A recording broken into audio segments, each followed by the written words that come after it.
अब chapter number 14 के ऊपर हम आते हैं। इसमें कुछ रूल्स हमें गिवन है। इसमें बताया हुआ है कि कौन से ऑफेंस का जो इंक्वायरी और ट्रायल है वो कहाँ पे होगा। सेक्शन नंबर 197 इसका बोलता है कि जो ऑफेंस है उसका वहीं पे ट्राई करोगे जहां पे वो ऑफेंस कमिट हुआ था।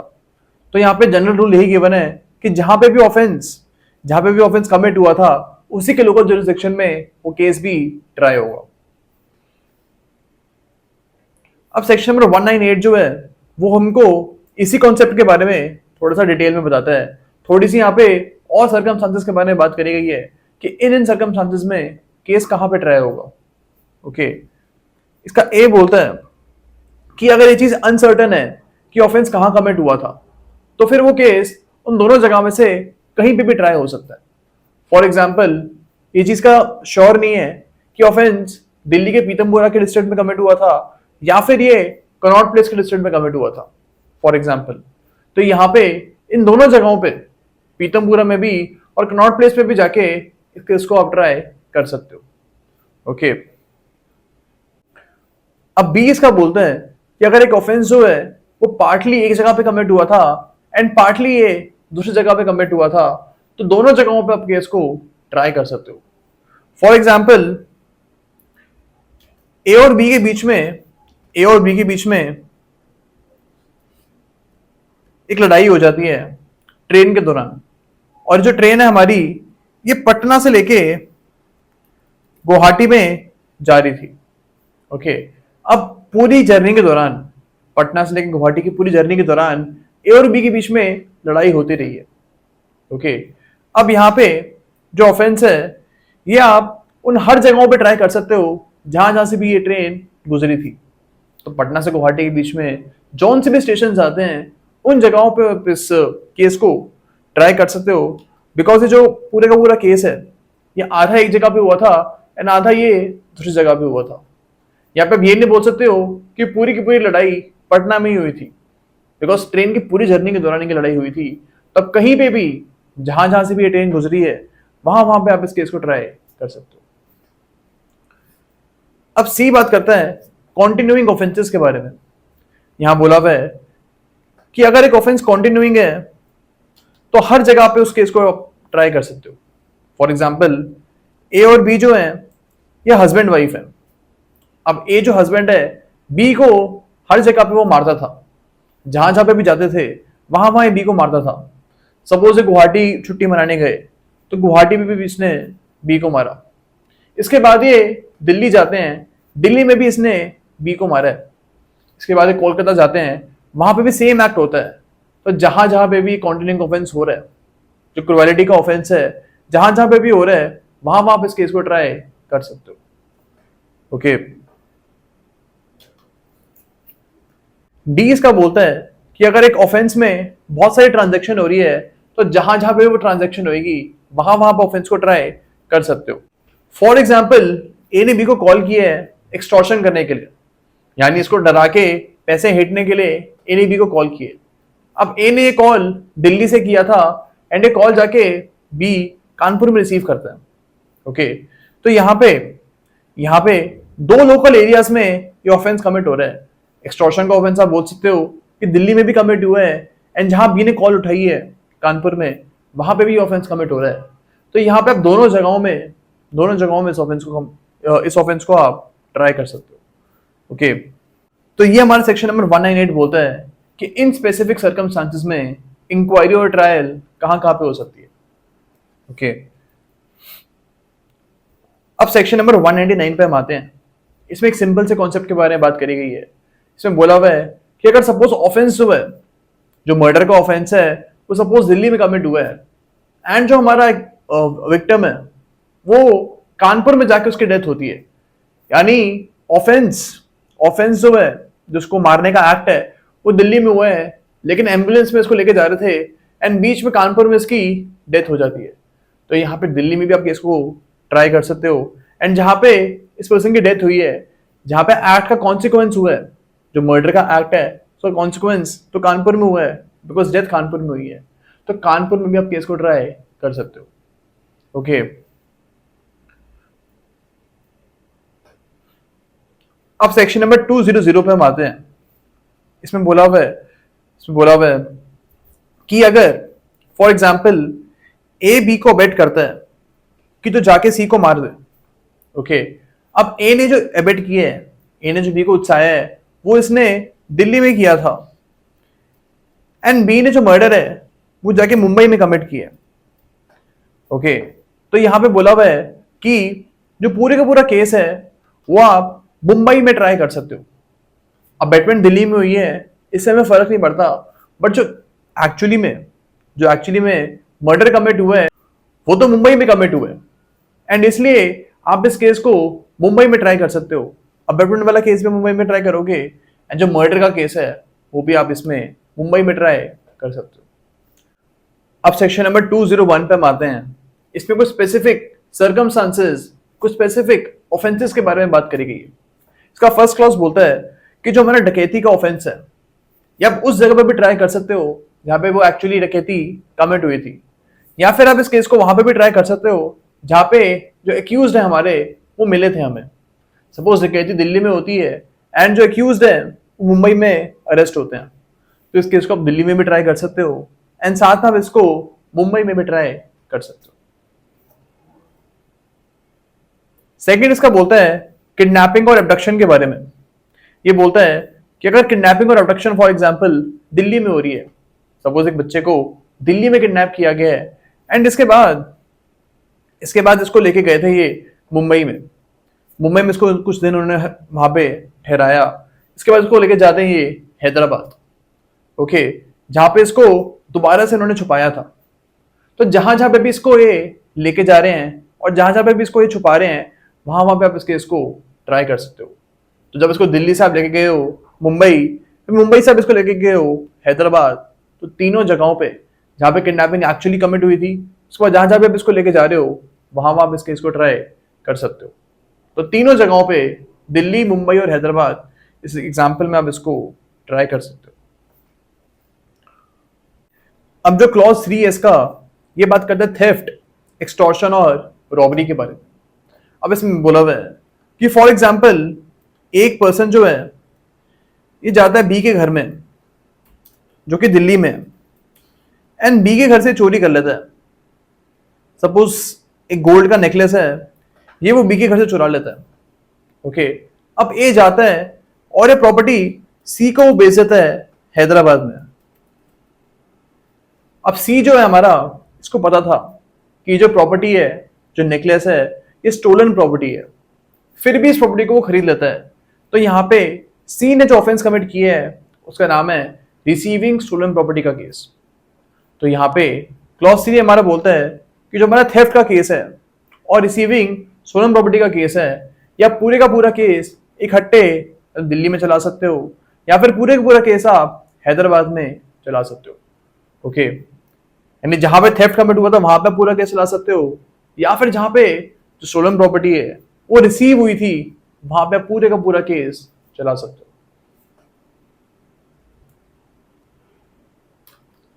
या फिर सपोज ए ने जो प्रॉपर्टी है ये कानपुर में छुपाई थी, यानी दिल्ली से प्रॉपर्टी चोरी करके कानपुर लेके चला गया जहां पे इसका घर था। तो कानपुर में भी आप इस केस को ट्राई कर सकते हो, बिकॉज उसने जो प्रॉपर्टी है वो कंसील कानपुर में करके रखी हुई थी। ओके, अब हम आते हैं क्लॉज 4 के ऊपर। इसमें बात करी गई है क्रिमिनल मिसएप्रोप्रिएशन और क्रिमिनल ब्रीच ऑफ ट्रस्ट के बारे में, कि ये ऑफेंसेस आप कहां ट्राई कर सकते हो। इसमें लिखा हुआ है कि फॉर एग्जांपल एक पर्सन ने क्रिमिनल मिसएप्रोप्रिएशन ऑफ प्रॉपर्टी की है। सपोज ए जो है ये बी का कैशियर था, A was cashier of B. अब ए जो है ये बी के दिल्ली ऑफिस में बैठता था, एंड दिल्ली ऑफिस में बैठ के इसने कुछ घपलेबाजी कर दी। बी का जो पैसा है इसको इसने मिस एप्रोप्रिएट कर लिया, यानी बी को कुछ पैसा मिला था ए को एज अ कैशियर, अब इसने इस पैसे का यूज अपने पर्सनल खर्चे के ऊपर कर दिया। ओके, जो कि इसको नहीं करना चाहिए था। अब इसका ये क्रिमिनल मिसएप्रोप्रिएशन का केस दिल्ली में स्टार्ट हो सकता है, जहां पे बी का ऑफिस है दिल्ली में, वहां पे एक केस स्टार्ट हो सकता है। अब ए क्या करता है, जो पैसा इसने मारा है बी का, ये पैसा लेके जाता है ये अपने घर पे, एंड इसका घर जो है ये पटना में था। तो यहाँ पे जो क्रिमिनल मिसएप्रोप्रिएशन का केस है ये आप पटना में भी स्टार्ट कर सकते हो, पूरे का पूरा केस आप पटना में भी चला सकते हो। ओके, अब इसके बाद होता क्या है, इसके बाद होता क्या है कि ए के पास ऑर्डर से बी के कि सारे का सारा पैसा आपको हमेशा कोलकाता में जमा कराना है। यानी जो भी पैसा ए को मिल रहा है बी का, इसको डायरेक्शंस थी कि कोलकाता में आपको उसको जमा कराना है। अब ए ने पैसा ऑब्वियसली कोलकाता में जमा नहीं कराया, सारा का सारा पैसा इसने खुद खर्च कर लिया अपने पर्सनल एक्सपेंसेस के लिए। तो यहाँ पे आप इस केस को कोलकाता में भी स्टार्ट कर सकते हो, बिकॉज ए की यहाँ पे ड्यूटी थी कि जो भी पैसा इसको मिलना था इसको जाके कोलकाता में डिपॉजिट करना था। तो ये तीन जगहों पे आप इस केस को ट्राई कर सकते हो। अब क्लॉज 5 के ऊपर हम आते हैं। इसमें स्टोलन प्रॉपर्टी के कॉन्सेप्ट के बारे में बोला हुआ है कि ये वाला केस आप कहां चला सकते हो। इसमें बोला हुआ है कि जो स्टोलन प्रॉपर्टी का केस है, सपोज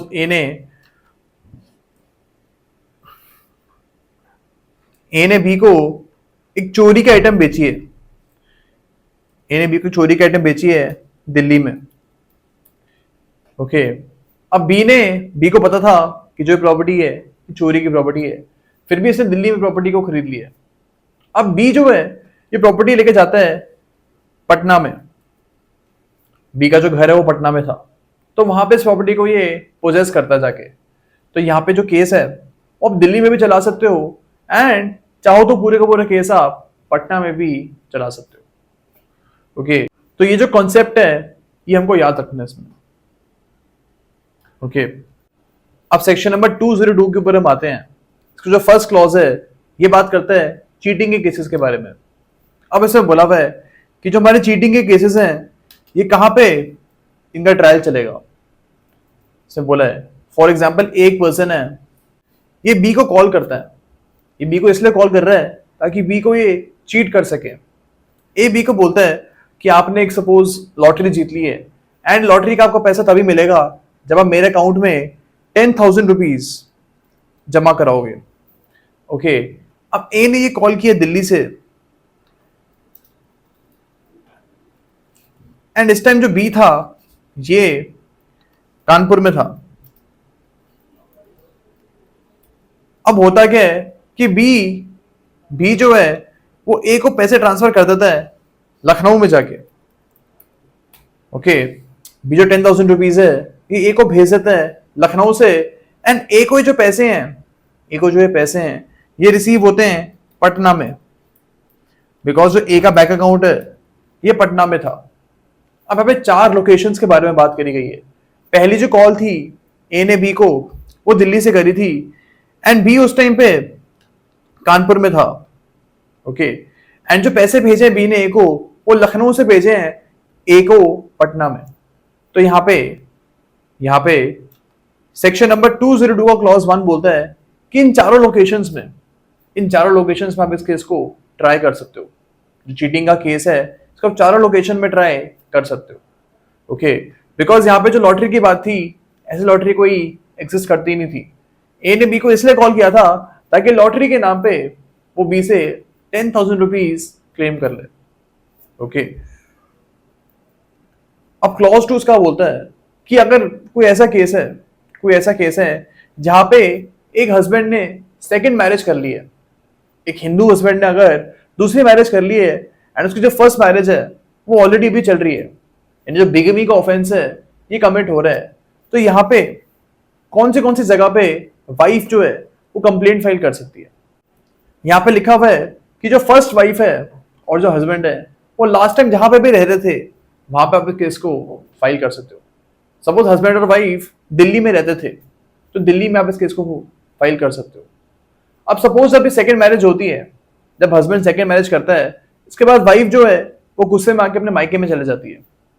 अब जब मायका था इसका ये पंजाब में था, तो पंजाब में भी आप इस केस को फाइल कर सकते हो। तो यहाँ पे 2 जगहों के बारे में बात करी गई है जहां पे आप बिगमी का केस फाइल कर सकते हो। ओके, अब सेक्शन नंबर 203 पे हम आते हैं। इसमें बोला हुआ है कि अगर कोई भी पर्सन किसी जर्नी में या फिर किसी शिप में वो वॉयज पे जा रहा है, तो यहाँ पे अगर जर्नी के दौरान कोई भी ऑफेंस कमिट हो रहा है, तो जहां जहां से भी वो शिप जा रही है या फिर जहां जहां से भी वो ट्रेन जा रही है, वहां आप इस केस को ट्राई कर सकते हो। ओके, अब सेक्शन नंबर 204 पे हम आते हैं। इसमें उन केसेस के बारे में बात करी गई है, उन केसेस के बारे में बात करी गई है जो दो लोगों ने मिलके इकट्ठा कमिट किया। सपोज ए और बी ने मिलके सी के घर में चोरी करी है। ओके, अब यहाँ पे जो चोरी के आइटम है ए और बी लेके जाते हैं अपने घर पे, जो कि पटना में है।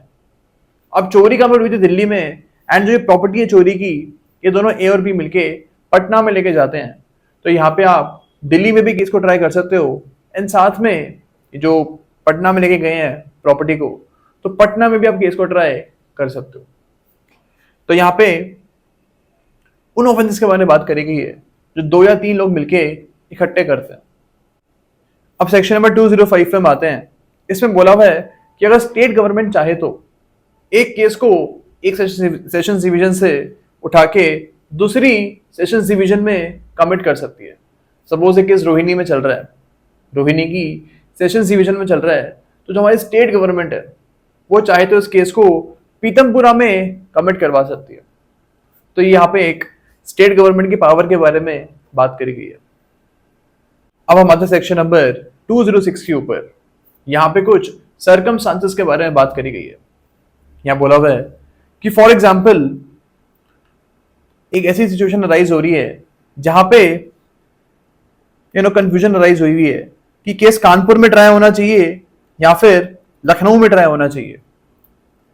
अब दोनों कानपुर और लखनऊ इलाहाबाद हाईकोर्ट जो है उसके अंडर आते हैं, बिकॉज कानपुर और लखनऊ दोनों यूपी की ही सिटीज हैं एंड दोनों इलाहाबाद हाईकोर्ट के अंडर आते हैं। तो यहाँ पे कंफ्यूजन अराइज हो गई है कि कानपुर में केस ट्राई होगा या फिर लखनऊ में केस अराइज होगा। इन दिस केस जो डिसीजन है कि कौन से कोर्ट में केस चलेगा, ये डिसीजन इलाहाबाद हाई कोर्ट लेगा, बिकॉज दोनों कानपुर एंड लखनऊ जो है ये सेम हाई कोर्ट के अंडर आते हैं। लेकिन यहाँ पे एक और सिचुएशन दी हुई है कि फॉर एग्जाम्पल सिचुएशन ये राइज होती है कि केस कानपुर में चलना चाहिए या फिर दिल्ली में चलना चाहिए। अब कानपुर और दिल्ली दोनों अलग अलग हाई कोर्ट्स के अंडर आते हैं। अब इस केस में कौन डिसाइड करेगा कि केस कहां ट्राई होना चाहिए? यहां पे आप देखोगे कि केस जो है वो पहले स्टार्ट कहां पे हुआ था। सपोज पहले केस कानपुर में स्टार्ट हो गया था, तो इस पर्टिकुलर केस में आप इलाहाबाद हाई कोर्ट के ऊपर छोड़ दोगे कि केस कौन ट्राई करेगा। लेकिन सपोज फॉर एग्जांपल जो दिल्ली का कोर्ट है उसने केस को पहले यहां पे स्टार्ट किया था, तो इन दिस पर्टिकुलर केस जो दिल्ली हाई कोर्ट है वो डिसाइड करेगा कि ये केस कहां पे स्टार्ट होगा, कहां पे इसका ट्रायल होगा। तो ये चीज आपको यहां पे याद रखनी है। सेक्शन नंबर 206 में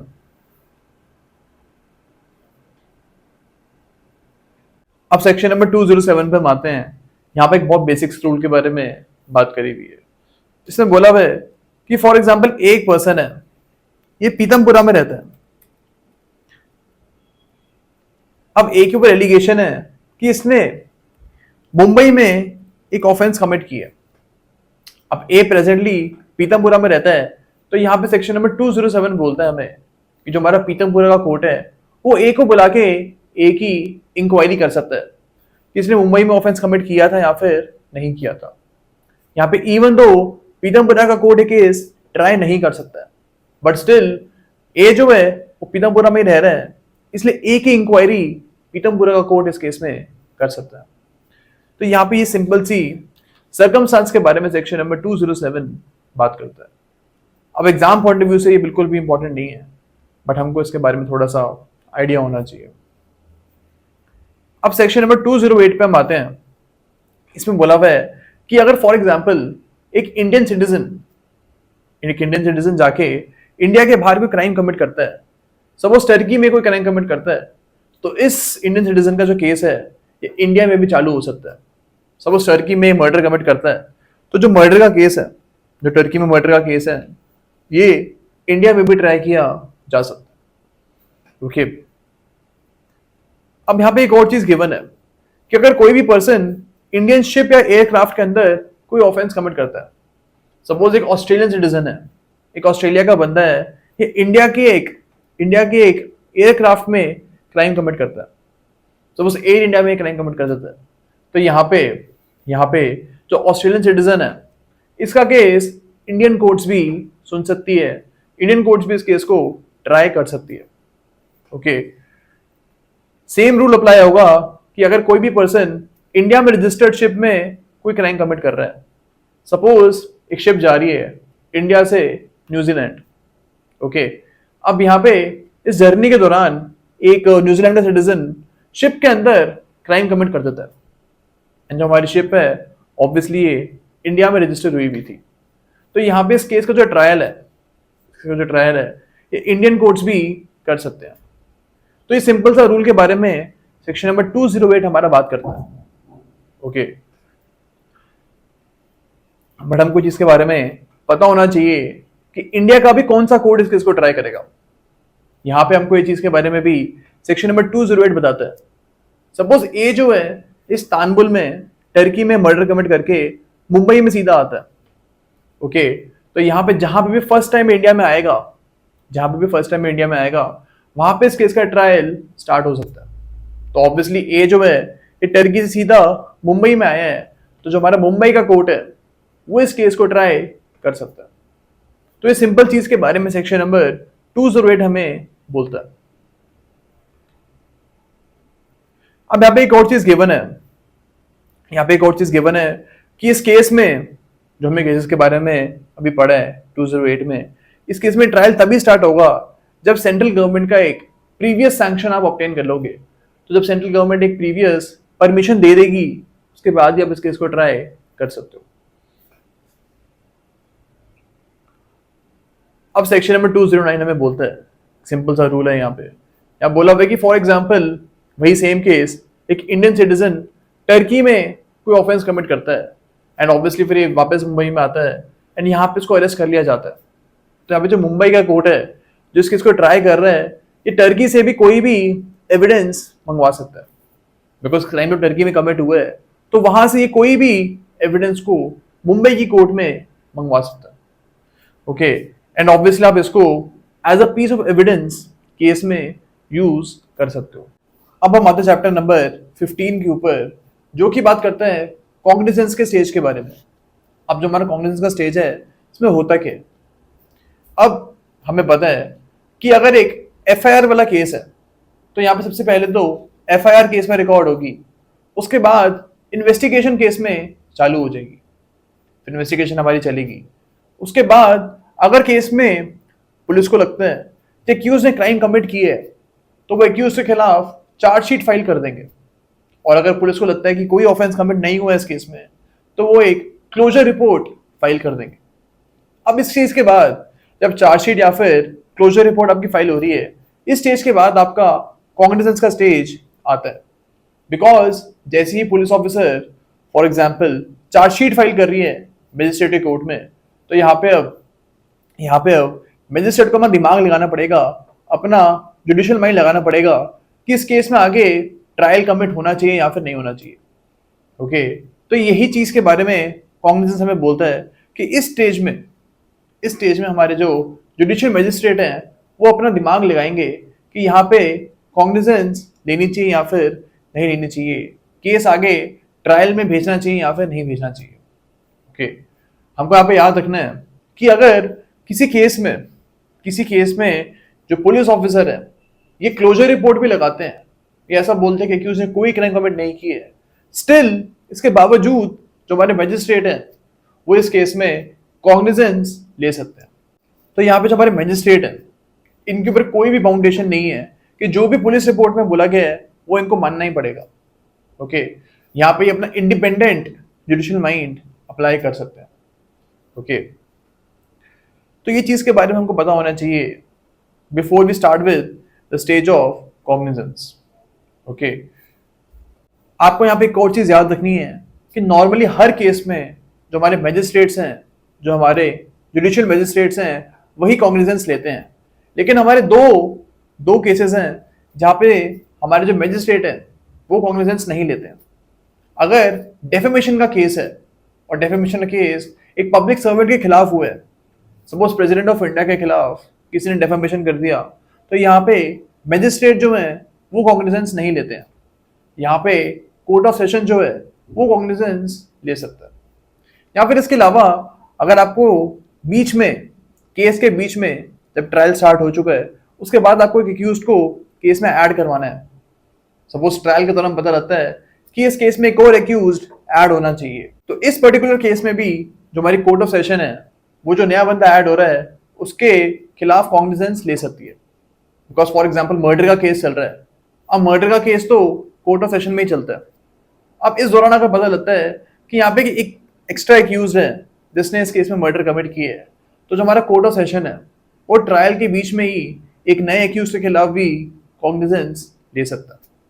अब ये जो कॉन्सेप्ट है इसके बारे में हम आगे जाके पढ़ेंगे, बट आपको पता होना चाहिए कि कौन से दो सर्कमस्टांस है जहां पे कोर्ट ऑफ सेशन भी केस में कॉग्निजेंस ले सकती है। ओके, अब सेक्शन नंबर 210 पे हम आते हैं। 210 पे हम आते हैं, इसमें बोला हुआ है कि कॉग्निजेंस जो है वो कौन से सर्कमस्टांस में आप ले सकते हो। 210 का जो क्लॉज 1 है, इसका जो ए पार्ट है ये बोलता है कि अगर एक कंप्लेंट मिली है मैजिस्ट्रेट के पास, किसी पर्सन ने जाके कंप्लेंट कर दी है, तो इस कंप्लेंट के ऊपर भी आप कॉग्निजेंस ले सकते हो, एक्यूज के खिलाफ आप केस स्टार्ट कर सकते हो। बी इसका बोलता है कि अगर पुलिस ने चार्जशीट फाइल करी है तो यहां पे भी आप केस में कॉग्निजेंस ले सकते हो। ओके, सी इसका बोलता है कि अगर जो हमारे मैजिस्ट्रेट हैं इनको खुद से इंफॉर्मेशन मिल जाती है किसी केस में कि यहाँ पे कोई ऑफेंस कमिट हुआ है, तो इस इंफॉर्मेशन के ऊपर भी ये कॉग्निजेंस ले सकते हैं। यहाँ पे आपको याद रखना है कि कोई कंप्लेनेंट आके मैजिस्ट्रेट को कंप्लेंट नहीं कर रहा है, ना ही इस केस में कोई चार्जशीट फाइल हो रही है। यहाँ पे सीधा इंफॉर्मेशन मिल रही है मैजिस्ट्रेट को ही, एंड इस इंफॉर्मेशन की बेसिस पे ये केस में डायरेक्ट कॉग्निजेंस ले सकते हैं। अब सेकंड जो हमारा क्लॉज है ये बोलता है कि एक सीजीएम जो है हमारे, वो सेकंड क्लास मैजिस्ट्रेट को भी कॉग्निजेंस लेने के लिए एम्पावर कर सकते हैं। तो एक केस में फर्स्ट क्लास जुडिशियल मैजिस्ट्रेट भी कॉग्निजेंस ले सकते हैं और सेकंड क्लास जो हमारे जुडिशियल मैजिस्ट्रेट है वो भी कॉग्निजेंस ले सकते हैं। लेकिन जो हमारे सेकंड क्लास मैजिस्ट्रेट हैं इनको सीजीएम को पहले एम्पावर करना पड़ेगा, इसके बाद ही केस में ये कॉग्निजेंस ले सकते हैं।